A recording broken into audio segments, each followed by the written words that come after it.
누가복음 11장 5절에서 13절. 근데 의도한 건 아닌데요. 아, 정확하게 10년 전에 5월 마지막 주에, 오늘이 5월 마지막 주이잖아요. 그래서 5월 마지막 주에 동일한 본문으로 우리가 말씀을 나눈 적이 있습니다. 그러니까 2012년 5월 마지막 주에 똑같이 5절에서 13절로 말씀을 나누면서 기도에 관해서 그때 나누었었는데 10년 동안 어떻게 그때 들은 말씀을 듣고 간직하면서 기도 생활 열심히 했는지 오늘 말씀 다시 한번 확인하면서 우리의 믿음의 자리를 돌아볼 수 있기를 바랍니다.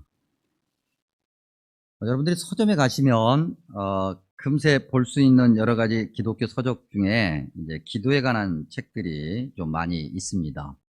그래서 뭐 어떻게 하면 기도를 잘하냐, 그 다음에 뭐 대표 기도를 어떻게 해야 되느냐, 그 다음에 기도가 무엇이냐, 뭐 이런 것을 설명하는 책들이 많이 있죠. 책뿐만 아니고 기도에 관한 강연들도 많이 있습니다. 소위 세미나라고 이름하는 그런 강연들, 뭐 집회들, 뭐 지금도 모 기도회는 굉장히 좀 유명하게 알려져 있죠. 뭐 저도 역시 뭐 기도에 관한 책을 많이 사서 읽어보기도 하고, 그 다음에 이런저런 강연들을 찾아가 보기도 하고, 지금도 이렇게 저렇게 들어보곤 하는데, 그런 생각이 그런 생각이 듭니다. 이거 왜 할까?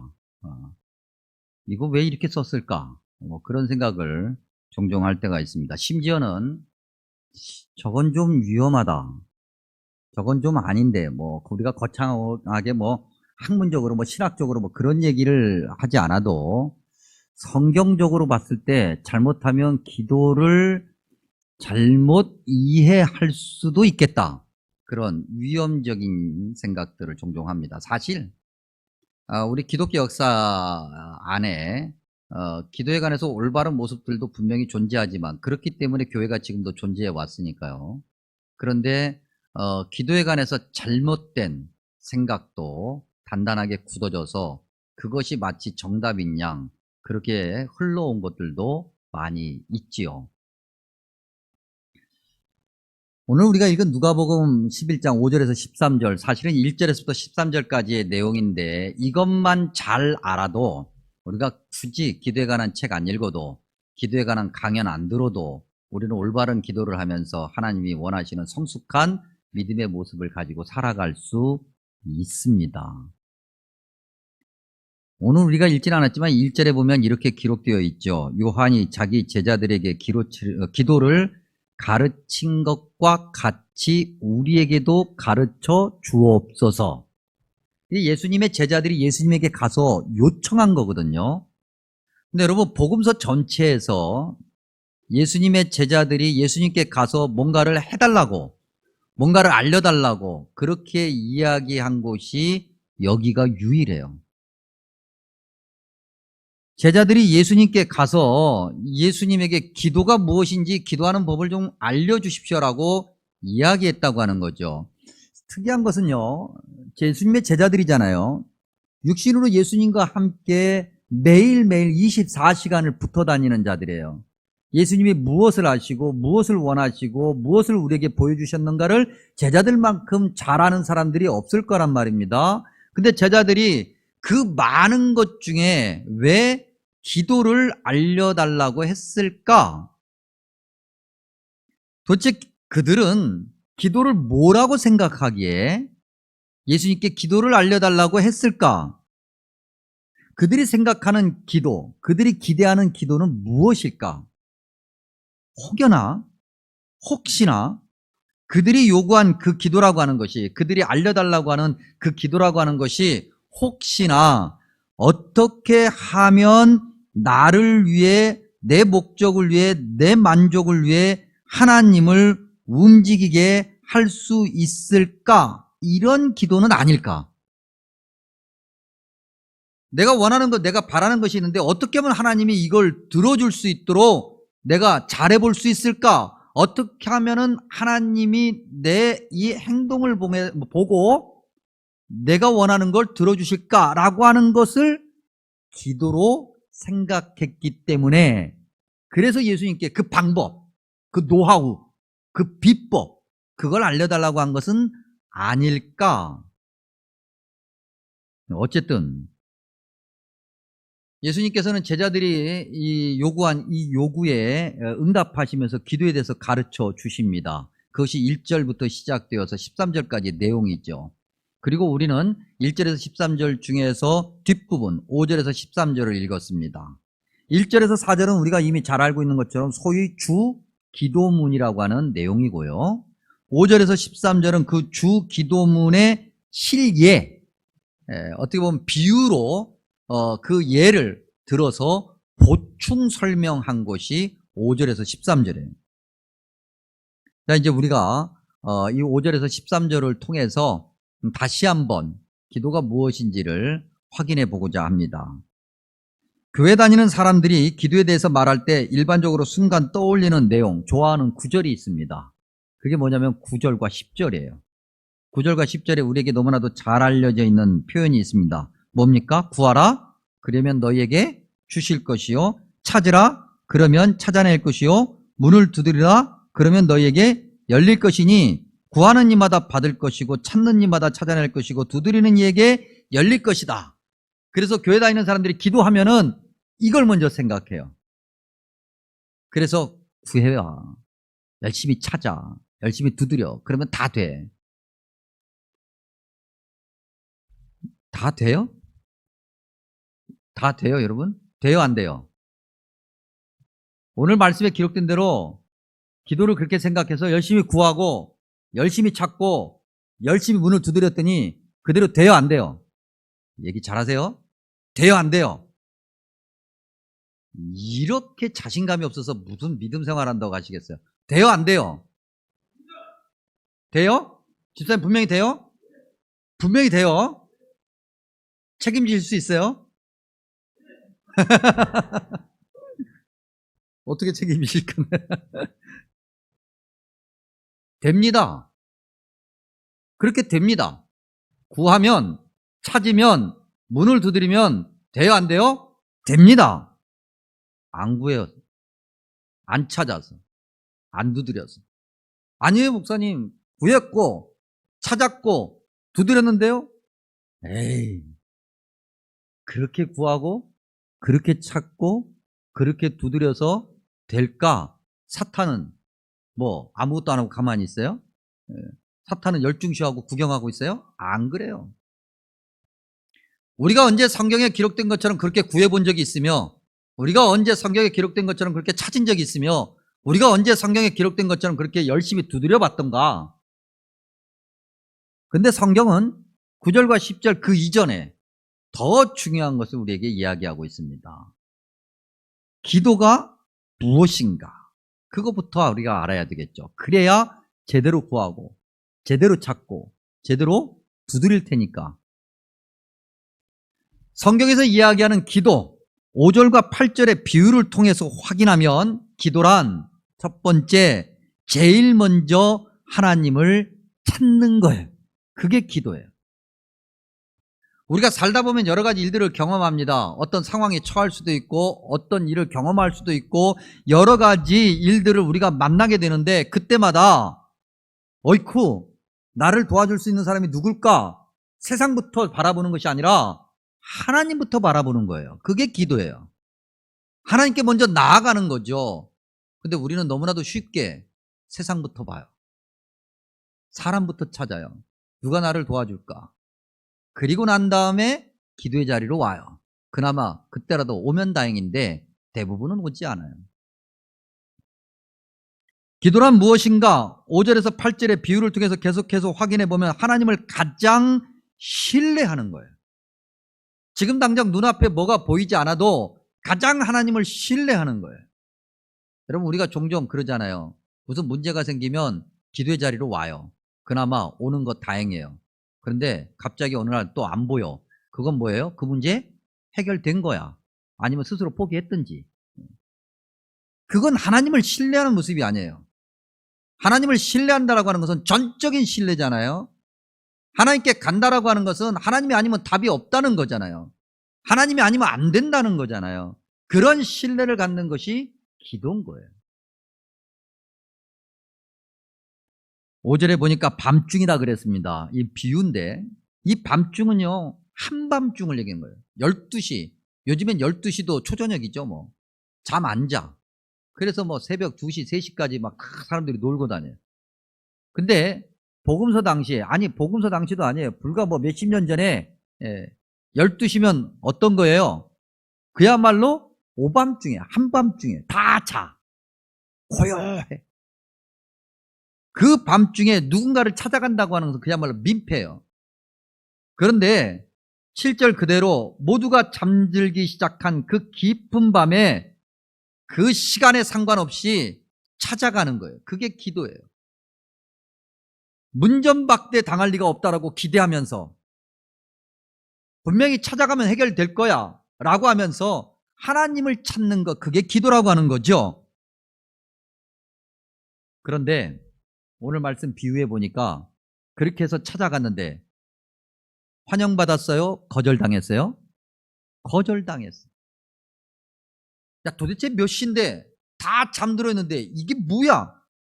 왜 이래? 거절당한 거예요. 적어도 8절까지의 내용에 의하면 찾아갔는데 그 친구는 문을 안 열어줬어요. 걸쇠라도 걸고 누군지 모르니까 이만큼이라도 열고 얼굴에도 비치면서 왜? 그러기라도 하면 좋을 텐데, 아니면 뭐 창문 이만큼 열고 도대체 무슨 일이야? 라고 하면 좋을 텐데 이만큼도 안 열어주고 문 굳게 닫고 들릴까 말까 하는 소리로 저 문 안쪽에서 도대체 오밤중에 왜 이래? 핀잔만 들려오는 거예요. 거절당한 거예요. 그렇게 하나님께 나아가면 뭐든지 다 해결될 거라고 생각해서 하나님께 갔는데 우리의 기도가 응답이 안 돼. 거절당한 거예요. 그런데 기도는 그런다고 해서 그걸 상관하지 않아요. 그걸 개의치하지 않아요. 그것 때문에 부끄러워하거나 수치스러워하거나 분노하거나 그렇지 않아요. 여러분, 오늘 8절에 기록되는 간청이라는 이 단어의 글자 그대로의 뜻은 부끄러움 없이 계속 요구한다, 수치스럽지 않다, 뻔뻔해서가 아니라, 원래 사람이 그렇게 좀 굉장히 뭐 그런 것이 아니라 그래도 무슨 사정이 있겠지, 무슨 이유가 있을 거야, 그러니까 나는 여기서 절대 돌아가지 않을래 라고 하면서 문 밖에 서서 1시간이고 2시간이고 3시간이고 4시간이고 간에 계속해서 이야기하고 들어달라고, 이런 사정이 있다고 그렇게 말하는 것이 기도인 거예요. 하나님을 찾아가서 그런다고 하는 거죠. 비록 우리의 기도가 지금 당장 응답이 안 되더라도 그것도 내 생각대로 되는 것이 응답이라고 우리는 착각하는데, 그런 기도의 응답이라도 그런 것이 없다 할지라도 계속해서 하나님이 원하시는 자리로 나아가는 거예요. 그게 기도인 거예요. 근데 도대체 하나님께 나아간다는 건 뭘 이야기하는 것일까? 어떤 것이 하나님께 나아가는 것일까? 저와 여러분 다 연약하잖아요. 죄악된 세상에서 인간의 탐욕에서 자유롭지 못하는 그런 믿음 생활하면서 살아가는 거예요. 그렇기 때문에 하나님께 나아간다라고 하는 것은 물리적인 공간, 물리적인 장소로 나가는 걸 얘기하는 거예요. 물론 뭐 어쩌다가 신앙이 너무나도 고차원이라서 때와 장소를 안 가리고도 나는 하나님과 깊이 교제할 수 있다, 뭐 그런 분들이 뭐 있을지는 내가 모르겠지만 저는 아직까지 한 번도 본 적은 없는데, 그런 분들이 아닌 이상 인간은 다 하나님이 정해주신 곳으로 가야 돼요. 예수님도 한적한 곳을 찾아 가셨다 그랬잖아요. 주님께서 예배당을 괜히 주신 게 아니에요. 그래서 예배당에 오라고 하는 거예요. 그래서 예배당에 아무리 바쁘고 힘들어도 주님께 나아가는 내 몸이 그렇게 주님께 나아가야 되는 거예요. 내 몸이 자연스럽게 그렇게 주님께 나아가야 되는 거예요. 예배당에 와서 엎드려 기도하며 주님, 주님 하면서 주님께서 응답하실 때까지 끊임없이, 그게 기도인 거예요. 근데 우리 그렇게 안 하잖아요. 기도하세요, 예배당에 와서 기도하세요, 그렇게 얘기해도 예배당에 잘 안 와.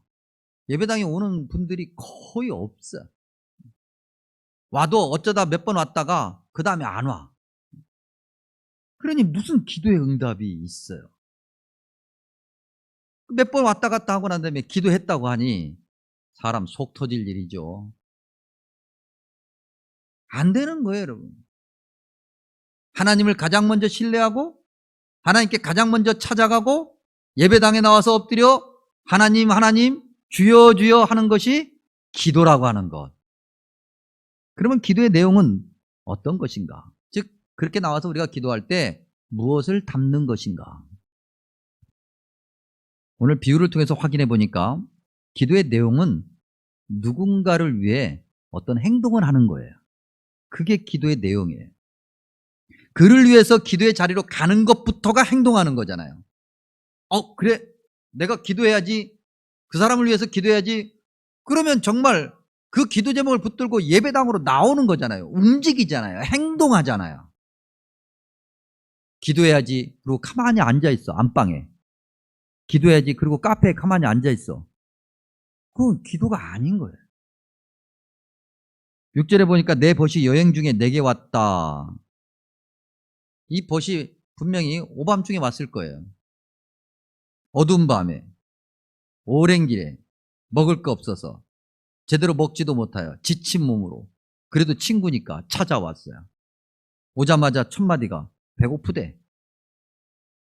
뭐 오늘날에야 뭐 냉장고에 뭐 꽉꽉 채워져 있고 뭐 안 되면 뭐 저기 뭐 24시간 편의점도 뭐 동네마다 있으니까 뭐 찾아가서 뭐라도 좀 사다가 하다못해 뭐 컵라면이라도 사다가 뭐 끓여주고 그러지만, 복음서 당시에는요 거의 대부분의 사람들이 아침 일찍부터 나가서 하루 종일 일해가지고 겨우 빵 한 덩어리 그걸로 온 식구가 먹고 저녁에 배고프니까 차라리 일찍 자자, 그래서 일찍 자는 시대. 자기도 먹을 게 별로 없어. 자기 먹을 것도 바쁜 시대. 그런데 친구가 와서 배고프다고 그래요. 먹을 것도 없고 있어도 주기도 불안해. 왜냐면 이거 줘버리면 당장 내일 아침에 내 새끼들이 먹을 게 없어지니까. 그런데 이 사람은, 이 비유에 등장하는 사람은 그런 친구의 이야기를 듣자마자 일어납니다. 그리고 또 다른 친구를 찾아가죠. 그래서 그 친구의 문을 두드린 거예요. 그러나 우리가 비유를 통해서 계속 확인하는 것은 그가 그의 친구 집에 가서 두드렸을 때, 문을 두드렸을 때 환영, 칭찬 이런 게 기다리지 않았어요. 거절이었죠. 수치였고 멸시였고. 사람들이 이야기해요. 야, 너나 잘해. 너나 잘해. 아니 뭐가 있어야 남을 돕지. 너부터가 지금 힘들잖아. 네 거부터 챙겨야 그 다음에 남을 돕기도 하는 거야. 여러분, 우리 민족이 왜 이렇게 예수님을 잘 믿을까라고 생각해 보면 여러 가지 이유가 있지만, 우리는 원래부터 이 기도가 무엇인지를 본능적으로 참 삶에서 경험하고 있어요. 그럼 우리말에 어떤 말이 있어요, 여러분? 콩 한 조각도 나눠 먹는다. 그게 나눠 먹을 게 뭐 있다고? 그걸 또 나눠 먹어, 우리는 또. 그게 우리 민족의 어떤 삶에 이렇게 스며들어가 있기 때문에 우리가 본능적으로 기도가 뭔지를 이미 경험으로 알고 있는 거예요. 사람들이 얘기하죠. 야, 너나 알아서 잘해. 너부터 챙겨. 그런데도 그런 말에 귀를 기울이지 않아요. 일단 나에게 찾아온 그 친구, 그를 위해서 내가 무엇을 할까? 움직이는 것. 그게 기도의 내용이에요. 오직 하나죠. 사랑하는 마음, 섬기는 마음, 내 것을 내어주는 마음. 내가 가진 것이 별것 없어도 그것조차도 내어주는 마음 말이죠. 그게 기도의 내용인 거예요. 잘 보세요, 여러분. 아직까지 나의 만족을 위한 건 아무것도 없어요. 오히려 수치와 멸시와 조롱뿐이에요. 내 것이 하나도 없어. 기도하는 그 어떤 사람의 태도, 마음가짐이라고 할까요? 그것이 바로 이런 거죠. 그리고 난 다음에 9절과 10절에 이르게 되는 거예요. 구하라, 찾으라, 두드리라. 뭐예요, 여러분? 반복이잖아요. 같은 의미의 다른 표현이잖아요. 포기하지 않는 거잖아요. 끊임없이 구하고, 안 되면 찾고, 안 되면 두드리고. 누구에게? 11절에서 13절 비유를 통해서 보면 아버지에게. 여러분, 어린아이들이 길을 가다가 힘들면 어떻게 해요? 두 손 벌리고 엄마 아빠한테 안아달라고 그러잖아요. 그래서 엄마 아빠가 안아주면 그 엄마 아빠 어깨에 탁 고개를 파묻고 자버리잖아요. 신뢰죠. 거절당할 수도 있다는 생각은 전혀 하지 않아요. 여러분, 아장아장 걷는 아이가 아빠 힘들어 안아주세요. 그리고 속으로 안아줄까? 과연 우리 아빠가 평상시 내가 봤을 때 이 아빠가 나를 안아줘? 글쎄, 안아주면 다행이고 안 되면 에이 오늘부터 부자지간을 끊어? 뭐 이런 생각하는 아이들 봤어요, 여러분? 그냥 당연히. 근데 아빠가 안아주지 않아. 이유가 있어요. 상황이 있어요. 어떤 사정이 있어요. 그것이 결코 그 아이에게 해가 되는 것이 아니고 오히려 도움이 되는 거예요. 그런 확신을 가지고 아버지께 나아가는 거지요. 분명히 하나님께서 들어주실 거라고 하는, 분명히 가장 좋은 것을 주실 것이라고 하는, 그리고 하나님께 나아가면서 내 자신을 내어주는 것, 그것이 기도하는 자의 마음이에요. 여러분, 비유를 보면 밤중에 친구를 맞이한 그 사람, 그리고 그가 찾아간 또 다른 친구, 이 두 사람이 결국 한 사람의 상황을 바꿔줘요. 그렇죠?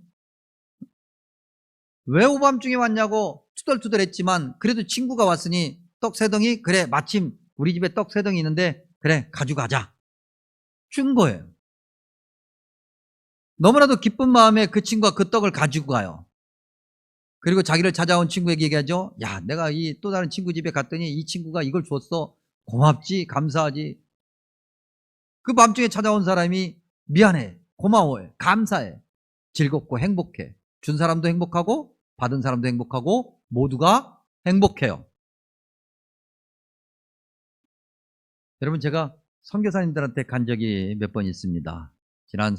벌써 3년 지났네요. 안식월 기간 동안에 선교사님들한테 간다 그랬더니 우리 교우들이 이렇게 저렇게 정말 우리 교우들의 삶도 다 뻔한데 목사님 이 가시면 선교사님과 잘 쓰십시오. 그러고서 저한테 막 여비를 보태주셨어요. 선교사님들한테 갑니다. 놓고 선교사님들한테 이렇게 저렇게 하면서 우리 교회에 이런 분이 제가 다 명단을 적어요. 그래서 이런 분입니다. 그러면 다 식사 때마다 기도하죠. 하나님, 이런 분들이 이렇게 우리에게 사랑을 베풀어 주셨는데 일일이 다 못 갚습니다. 하나님께서 갚아 주십시오. 그를 위해서 축복 기도해요. 얼마나 좋은지. 선교사님들이 너무 행복해. 여러분들, 저도 이런 말씀 나올 때마다 종종 말씀드렸습니다만 제가 유학 시절에 미국에서 아무리 유학생이 힘들다 할지라도 선교사님만큼은 아니거든요. 그것도 뭐 세계에서 제일 잘 산다고 하는 나라에서 그렇게 사는데도 사실은 힘들어, 외로워, 쓸쓸해. 그래서 어쩌다가 한번 동료 유학생들 만나고 한국 사람들 만나면요, 그냥 뭐 2시간씩 3시간씩 막 떠드는 거예요. 왜 그렇게 남의 나라에 가면은 그 사람들이 평상시 우리나라에서 안 다니던 사람들이 왜 남의 나라 가면 그래도 교회를 갈까? 외로우니까. 교회 가면 한국 사람들을 단체로 떼거리로 만날 수 있거든요. 우리의 문화로 맘 놓고 눈치 안 보고 우리말로 맘 놓고 떠들 수 있으니까. 선교사님들은 얼마나 외롭겠어요. 얼마나 쓸쓸해요. 정말 힘들고 쓸쓸한 거거든요. 그 찾아가면은 그냥 그렇게 얘기를 해요. 아침에 눈 뜨면서부터 시작을 해가지고 목사님 계속 얘기해요. 저는 아직도 시차가 잘 적응이 안 되고 갑자기 바뀐 여러 가지 환경 때문에 힘들어서 좀 쉬고 싶은데도 계속 얘기해가지고 나중에 한국에 왔는데도 몇 달 동안은 계속 환청이 들려. 목사님. 찾아가는 것 자체가 위로라. 그리고 그냥 찾아가요. 선교사님들이 또 그래요. 목사님, 이건 이 정도는 내가 목사님 대접해 드릴 수 있습니다. 그러지 마십시오. 이런 사랑이 있습니다. 그러니 이 사랑 받으십시오. 얼마나 좋아요.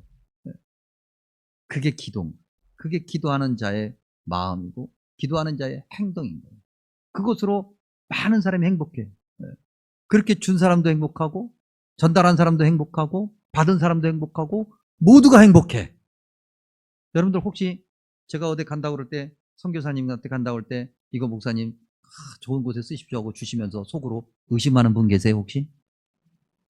제대로 쓸까? 떼먹는 거 아니야?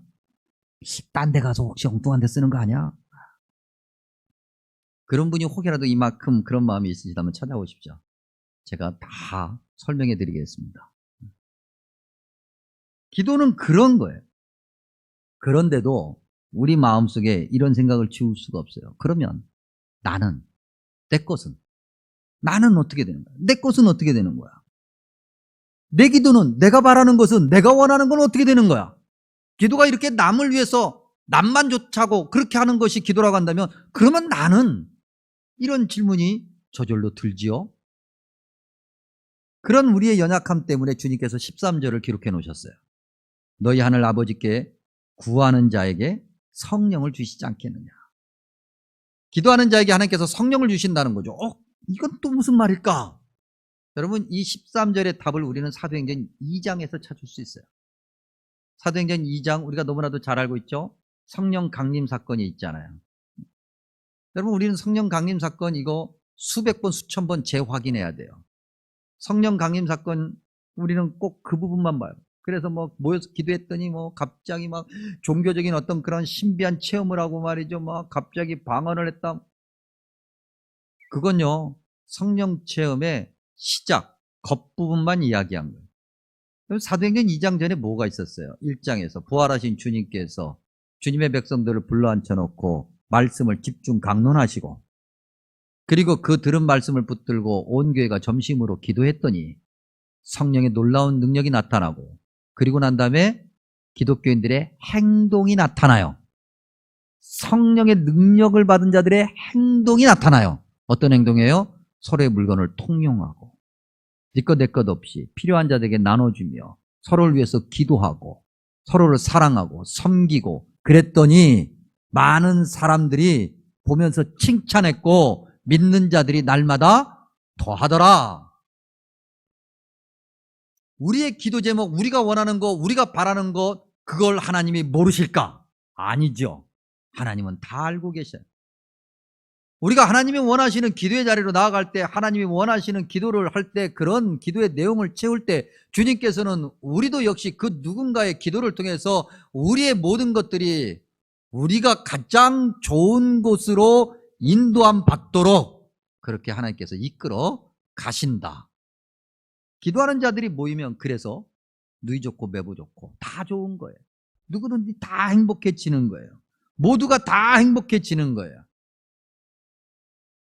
주님께서 이 5절에서 13절 기도의 보충 설명을 하시기 전에 1절에서 4절 주기도문을 우리에게 가르쳐 주셨죠. 주기도문을 한마디로 요약하면 뭐예요?